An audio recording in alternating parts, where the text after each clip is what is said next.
All right, Twin Stick fans, this is the day you've been waiting for, to see this truck get transformed to an actual Smokey and the Bandit truck.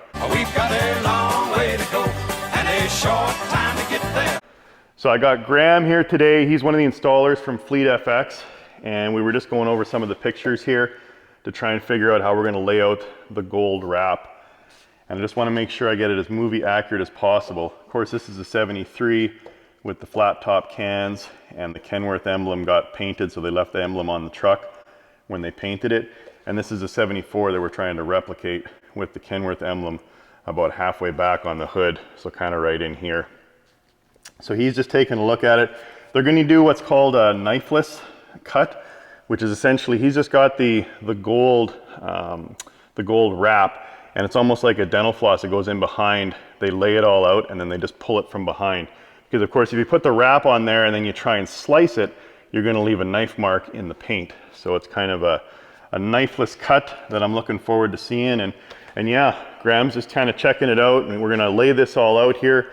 He's going to have to wipe off all the wax that I put on there and get it all good and clean. And then we're going to learn how to, on this episode, how to put a wrap on a truck.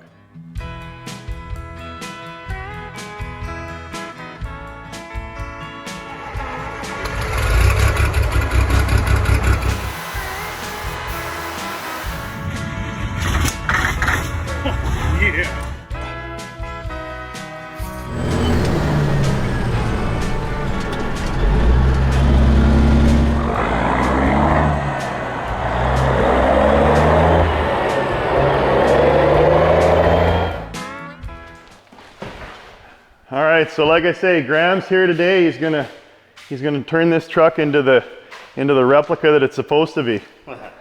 So what do you think? Not too bad? That's not too bad. That'd be something new to try out, that's for sure. So you guys do a lot of the fleet trucks then? You don't really do too much custom work?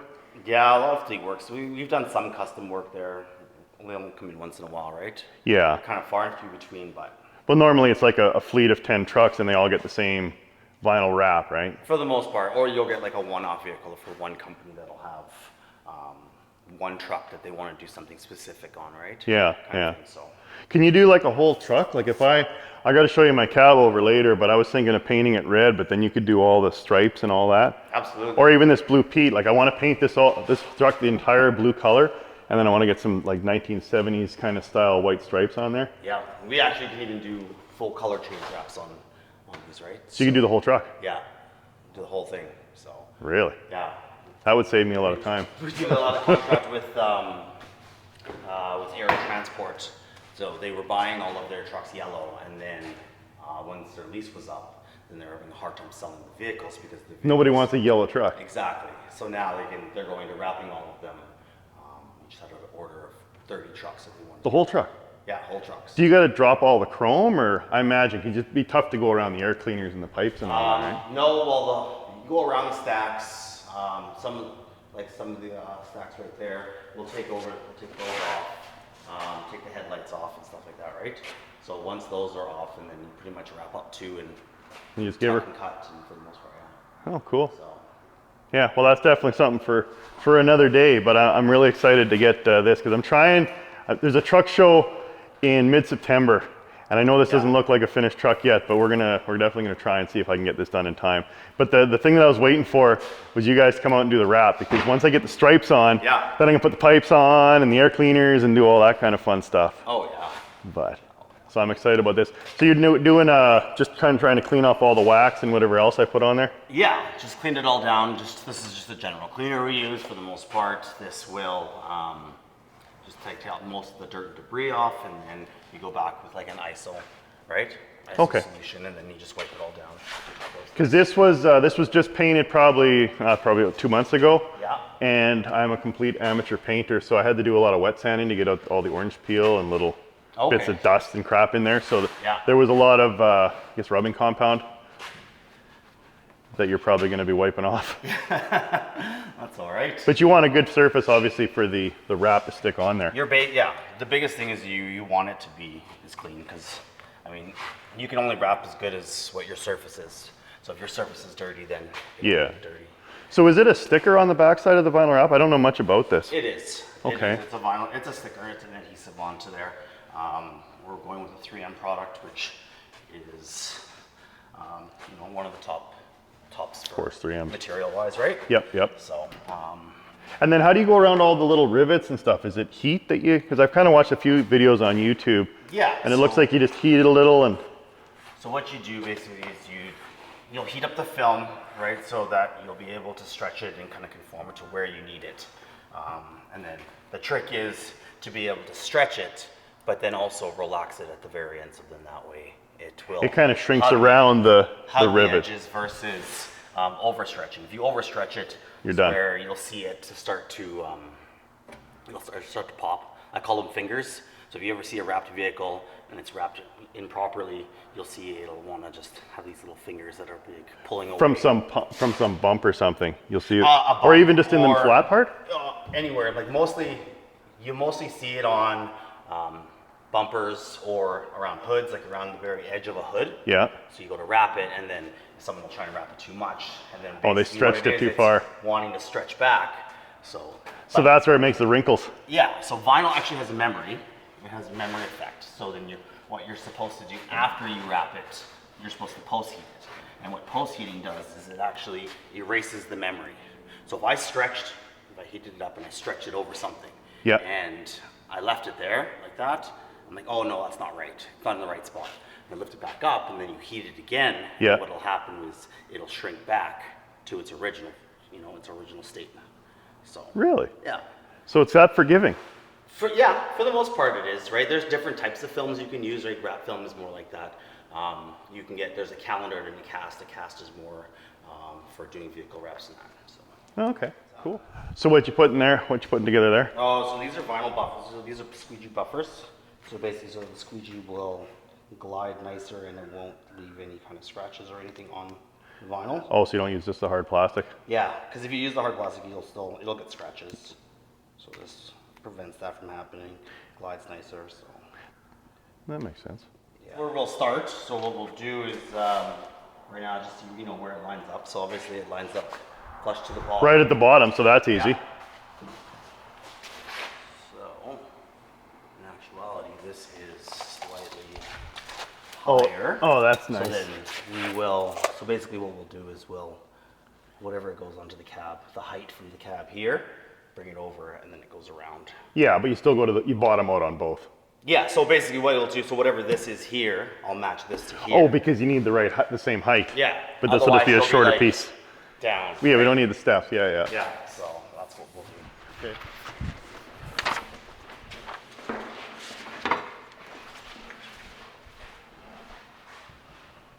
If I'm right, I'll go like that.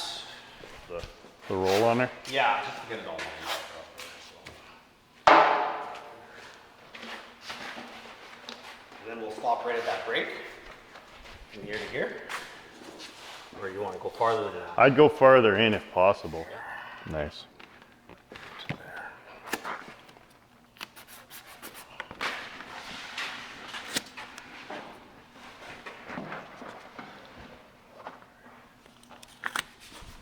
Oh yeah. That gold looks sharp. It's a nice contrast. That'll pop real nice now. Yeah. There. Oh, that's nifty. Yeah. And then how do you cut the hole out for the light there? You just cut it out after? Just cut it out. Just cut it out with your knife. You'll basically As you're going, you'll see where that is, obviously. Yeah. So now,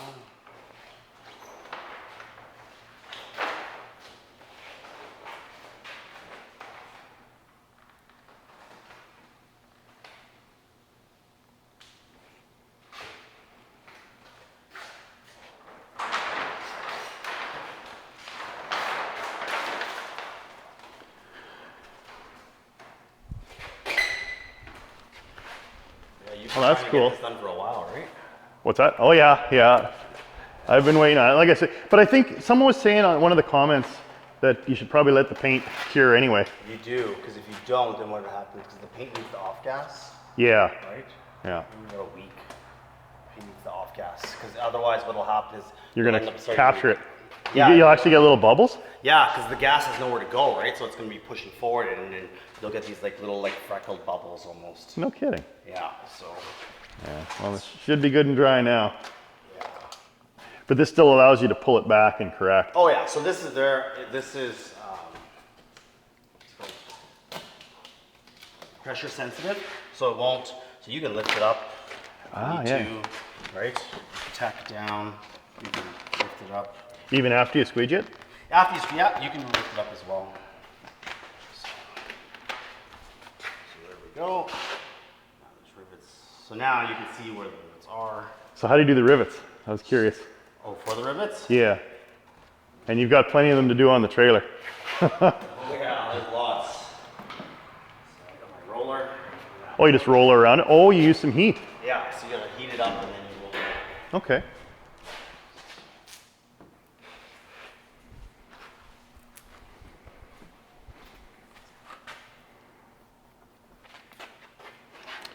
Start from the middle, work your way out. That's right, always. You start on one end and then it starts going off or something and then... Not much you can do. Yeah. Do you have to, I've put decals on before where I've had to do the little slice trick because there's just a bubble you can't get rid of. Yeah, that happens sometimes. I love the color.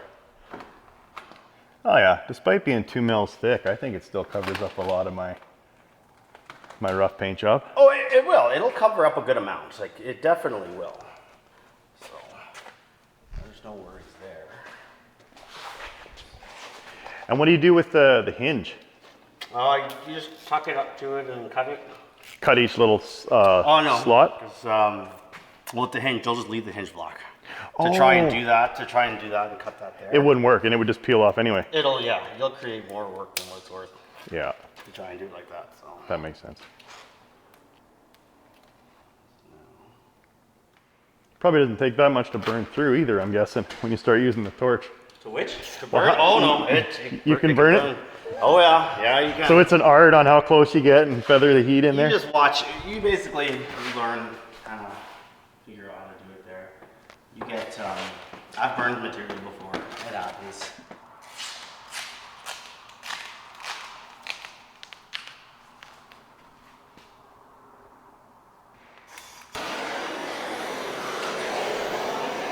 Oh, look at that.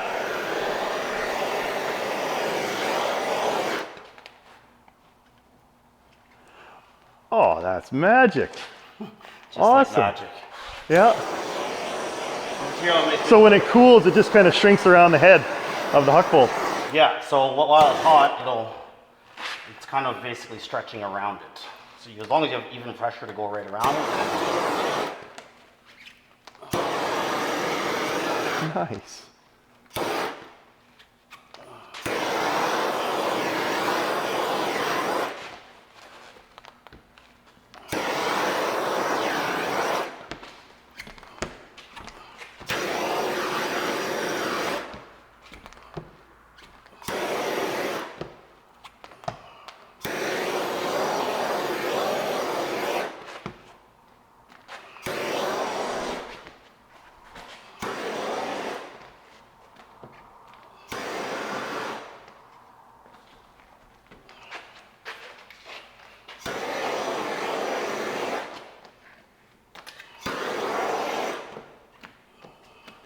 Yeah, like you were saying, the wrap's not going to fix, because I could see a little dent that I didn't quite get to. Mm-hmm. So it just goes obviously right in and follows the dent.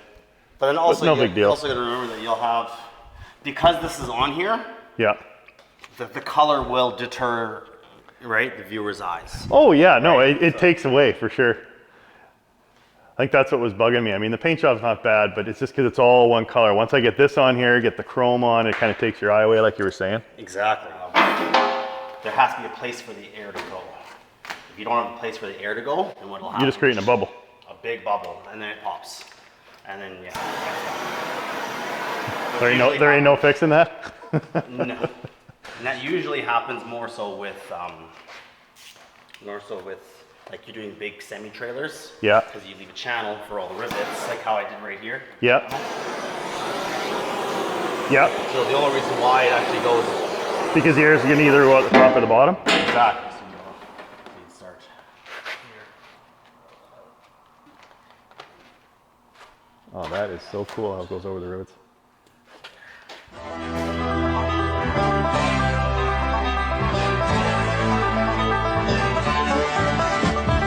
Westbound and down, 18-wheeler rolling. Are we gonna do what they say can't be done? We've got a long way to go and a short time to get there. I'm westbound, just watch a bandit run. Keep your foot hard on the pedal. Some never. Oh, that is looking sharp. It's coming. Slow but sure. Actually, not that slow. It's pretty quick. But this is the easy part again, right? This part? Yeah. No, it's the tedious part. Now it's like you gotta. You're trying to get all your lines, right? Where all the rivets are, right? Oh, yeah. Oh, that's coming along nice. All right, so Graham's out here killing it. And he noticed one thing. I mean, the bars are looking just beautiful, movie correct and everything. But the pinstriping is a different company. So it's not 3M pinstriping, and it's just a little bit off. I don't know if you can see it there in the camera. We actually went and did a comparison out here, just took a piece of it and then put the pinstripe on there. And I mean, you back far enough away, you can't really tell, but if you get close enough, you can see that it's two different kind of tones of gold. If I get off angle enough, you can see. And so Graham was convincing me that it's not going to be right? And at the end of the day, for the amount of effort that's going into this truck, I figure we'll do it right. So Graham's going to finish off the triangles, I guess the bigger bars you'd say. And then what we'll do is we'll take the excess, and then they're actually just gonna cut pinstripe strip off the main roll. And then you'll have to come back, we'll have to schedule it in, and then get those done right. I mean, it's not bad because you got the black in between or the brown in between, so you can't really see, and I'm almost tempted to just let him finish it out, but yeah, I think you got me sold on doing it right. So we'll go ahead and do that. He's going to continue to mark this out and finish off the curves and at least have that, and then he'll just come back and put the pinstripes on after. Bummer, but I guess that's the way she goes sometimes. That's right. It's the way she goes. Sometimes she goes, sometimes it doesn't. She didn't go. It's the way she goes. Let it all hang out, cause we gotta run the bait. The boys are thirsty in Atlanta, and there's beer in Texarkana, and we'll bring it back no matter what it takes. Westbound and down, 18-wheeler rolling. Are we gonna do what they say can't be done? We've got a long way to go, and a short time to get there. I'm westbound, just watch old Bandit run.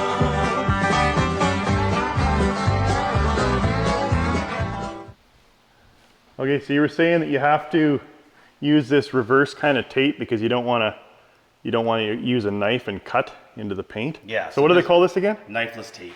Knifeless tape, and it's just basically a string, right? Yeah. So it's a. With a little wire in it? Yeah, this one has a string in, so there's different kinds. This one is design line, so it's meant to be able to contour. Yeah. Right. And once you lay that all out? So now I laid it all out here, and then you basically break it. And so now the wire is pulling. Oh, I see. And it leaves this kind of the sticker behind. Yeah. Put your finger there, and then you just follow the curve. Which. Oh, that's slick. Just pull it through. Huh.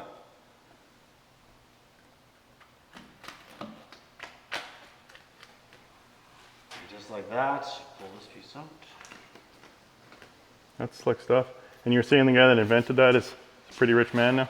Oh yeah, this definitely changed the whole game of wraps, that's for sure.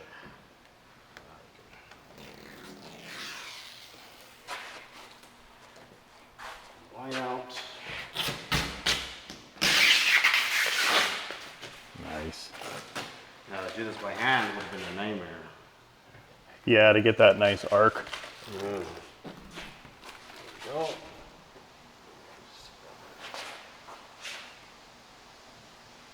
Yeah, that's cool. I can't stand replicas that did the gold and it comes to a point. It's wrong. Yeah. The movie truck was around. Do it right. Not that this is a perfect replica, but we get as close as we can. It was just a paint job that's perfect. Oh yeah, yeah. Just like the perfect wrap. Oh, that's awesome. Yeah, it's just such a shame that that gold is just a little off. Yeah, like you say, my OCD is going to get the better of me, so we'll have to come back and finish that. But that is looking slick. Is there a trick to going around? Just kind of go to the edge and Yeah, go right with to a the edge. really sharp knife? Yeah, basically just go right around the edge and you'll shave it down. And just tuck it in. Yeah, just like so.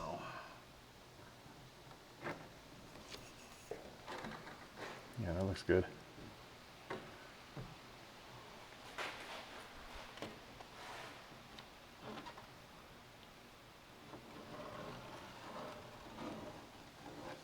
You make that look easy. One with a sharp knife. That's what makes it easy. You bet. So Graham was just pointing out how he noticed in the 74, if you follow the lines there, the angle in the top stripe matches the line of the bottom one there, right? And that's what he did with this truck. You can see the one purple line there. So it kind of matches. But then check this out. They didn't do a very good job. Not only did they end up painting the Kenworth emblem, but check that out. Not even close. So this bottom one wasn't masked properly. It should have been more like that, like so. So yeah, the 73 had some issues with it. Well, both of them did. Neither of them were perfect, and that's what I like about these trucks. But again, we're trying to copy the 74, so. And I think symmetry looks better than non-symmetry. Yeah, so now that the wrap's on there, I can start to put some of the pieces back on. So I ordered these new chrome handles for the bunk doors, the lower doors here, probably over a year ago. So we can put those back on now and bolt those in. And then remember the movie truck had reflectors in this spot? And I ended up powder coating those rings, and I was gonna put taillights in here. Well, one of the fans out there went, well, Mark, did you know that, because this is the original one here, it's just a regular kind of tractor light that I had made up. Look how good that looks. Well, one of the fans on YouTube commented down below and said, Mark, you can actually get lights that look like reflectors. So I dug around out there and I found that Grand Central actually sells them, and I ordered these up through the Big Rig Chrome Shop. So thanks again to those guys, but check these out. These are actually, they've got a reflector around the outside, but then they're a light on the inside. So is that ever gonna look cool? So we'll put that on there. It's kind of sort of movie correct. And well, yeah, let's take a look. Snap that in.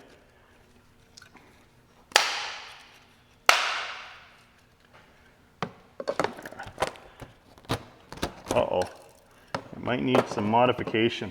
Oh, look at that, it's a slightly different deal. Yeah, so these ones are LED, so they're just flat. And these ones are kind of mooned out there. So I'll have to cut this out a little farther, but we'll make that fit. But man, is that ever gonna look sharp? Cool. Well, coming together. But overall, I'm so thrilled at how the gold has just transformed this paint job from just a kind of a single color with some blemishes to actually looking like the Smokey and the Bandit truck. And who'd have thought when I was 10 years old watching Smokey and the Bandit on VHS, I never thought that in my mid-40s that I'd actually have the truck that looks a lot like the one used in the movie. So this is quite a thrill for me. And yeah, the special thanks to Graham. I mean, he did his best. He came out here today and he tried, but they didn't give him the right materials. No one noticed that the pinstripe was a different, just a slightly off color. But I appreciate his professionalism in convincing me that it's not right. And if it's not right, let's do it right. So, as I was saying, he's going to take the raw stock back, and he'll make special stripes and come back and do the pinstriping hopefully they can get that done in the next week or so. But I'm starting to get to the point, I mean, I'm just thrilled with the way this project's turning out. But the only thing I'm not thrilled with is the fact that I'm just running out of time. I really wanted to get this truck to the Lesko Truck Show in mid-September, but it's not gonna happen. And I don't wanna slap it together. I kinda wanna continue with the, let's take our time, let's do it right. So I'm gonna stick a fork in it at this point. I won't have Snowman at the Lesko Truck Show. Sorry to all the folks that are gonna be there in attendance. Looking forward to seeing Snowman, but look at it this way. You'll see Snowman next year and hopefully the trailer and the wrap. So think how cool that'll be. So that's something to look forward to. And it's not all bad because I'll clean up little by little and we'll hook it onto that trailer and I'll throw a bunch of Coors beer in the back. And if you're in the Edmonton area mid-September, stop on by. Come and chat me up. Let's talk trucks and have a beer, and I'd really enjoy that. So with that, I think we'll wrap it up there and just keep grinding away on this truck. And I mean, every week we get one step closer, so pretty sweet. Oh yeah, and don't ever forget, if you got it, a trucker brought it.